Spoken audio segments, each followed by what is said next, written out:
O que será que acontece exatamente no momento seguinte ao nosso último suspiro? Para explorar essa questão, a gente vai mergulhar na história real de um espírito, o irmão Jacob, que contou tudo no livro Voltei. E o mais interessante é que a realidade que ele encontrou do outro lado, nossa, foi muito mais complexa e surpreendente do que tudo que ele esperava.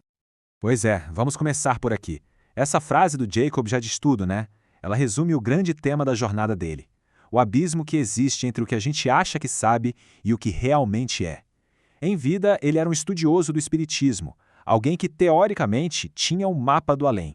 Mas, como ele descobriu da forma mais difícil, ter um mapa é uma coisa, fazer a viagem é outra completamente diferente. Então, na Terra, a visão do Jacob sobre a morte era bem direta ao ponto. Para ele era assim: o espírito se libertava do corpo, de forma simples. Depois, a alma era julgada e, a partir daí, ou reencarnava ou ia para um lugar melhor. Quase um procedimento administrativo, sabe? Bem lógico, bem previsível. Só que o contraste com a realidade foi brutal. A tal libertação simples não teve nada de simples. Foi um processo moral profundo e delicado. O julgamento não veio de nenhum tribunal no céu, não. Veio de dentro, da própria consciência dele.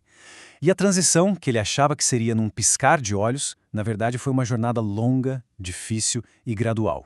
Os maiores desafios não eram externos, de jeito nenhum. Eram todos internos. A jornada de verdade começa quando o corpo físico começa a falhar. O Jacob descreve esse momento não como um apagar de luz repentino, mas como o início de um processo. Uma separação consciente, cheia de sensações que a gente nem imagina. E esse processo aconteceu em 4 estágios bem marcantes. Primeiro, a sensação esquisitíssima de ter 2 corações batendo ao mesmo tempo. Depois, uma espécie de substância prateada começou a se formar. Foi o primeiro sinal visual de que ele estava se separando. Em seguida, veio o grande choque. A vida inteira passou diante dos olhos dele, não como uma lembrança, mas como uma experiência real, super rápida. E por fim, com a ajuda da filha dele, a Marta, que já estava no plano espiritual, o último laço foi cortado. A estranheza desse momento devia ser enorme. Mesmo já separado, o Jacob se via ali, olhando para o próprio corpo sem vida, mas ainda ligado a ele por um fiozinho prateado. É uma sensação muito louca de se imaginar, né? Estar em 2 lugares ao mesmo tempo, livre, mas ainda conectado. Ok, agora sim, totalmente livre do corpo, a jornada do Jacob começa para valer. Guiado por amigos espirituais, ele é levado para longe de casa, entrando num mundo completamente novo. E, no início, bem assustador. Essa frase descreve bem a primeira parada da viagem dele. Uma sombria região. Não era um inferno com fogo e tudo mais. Era um abismo escuro, imenso, cheio de formas monstruosas e perturbadas. E, segundo ele, essas formas eram criações dos próprios pensamentos negativos da humanidade. Tenta imaginar a desorientação.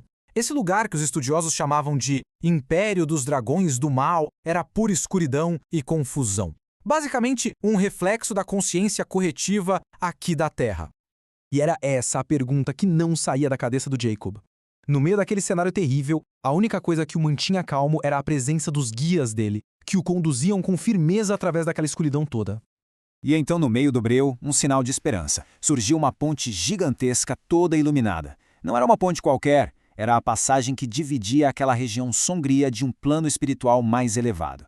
Era o caminho para fora do abismo. Depois de atravessar a ponte, Jacob finalmente chega numa colônia espiritual. Ele sentiu um alívio, achando que a parte mais difícil já tinha passado. Mal sabia ele que a viagem mais desafiadora de todas estava só começando. E seria uma viagem para dentro de si mesmo.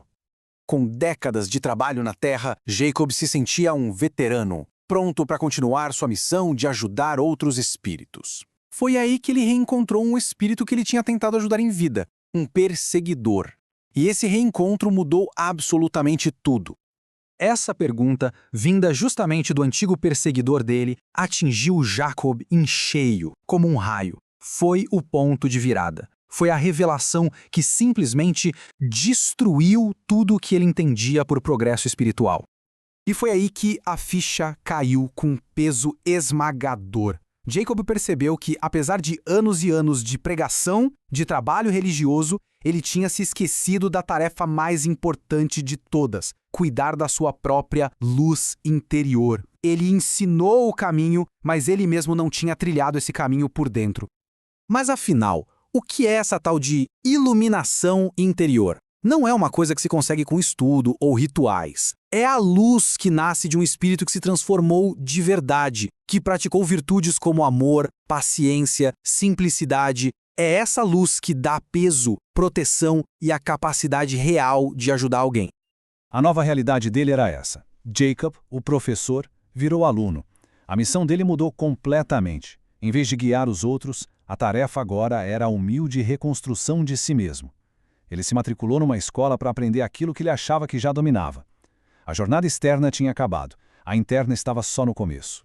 A gente termina com essa pergunta, que foi feita ao Jacob pelo espírito de Thomas Edison.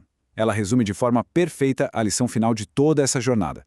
A busca, no fim das contas, não é por um paraíso do lado de fora, mas por acender uma luz que nunca se apaga, a luz da nossa própria alma transformada. A verdadeira questão, então, não é o que vem depois da morte, mas sim o que a gente constrói dentro de nós antes de chegar lá.